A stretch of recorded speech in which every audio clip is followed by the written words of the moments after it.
اعوذ باللہ من الشیطان الرجیم، بسم اللہ الرحمن الرحیم۔ السلام علیکم پیارے بہن بھائیوں، گولڈن لائنز میں آپ کو خوش آمدید کہتا ہوں۔ رزق میں برکت کی دعا۔ پیارے دوستو، اگر آپ کے رزق میں برکت نہیں ہے، کمی ہے، کشادگی نہیں ہے، پریشانی ہے، تو آپ نے یہ وظیفہ کرنا ہے تو انشاءاللہ اللہ پاک آپ کے رزق میں برکت اور کشادگی عطا فرمائیں گے۔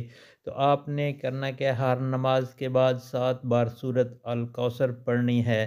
بسم اللہ الرحمن الرحیم، انا اعطیناک الکوثر فصلی لربک وانحر ان شانک هو الابتر۔ یہ آپ نے سورۃ کوثر 7 مرتبہ پڑھنی ہے، لیکن اول آخر درود شریف لازمی پڑھنا ہے۔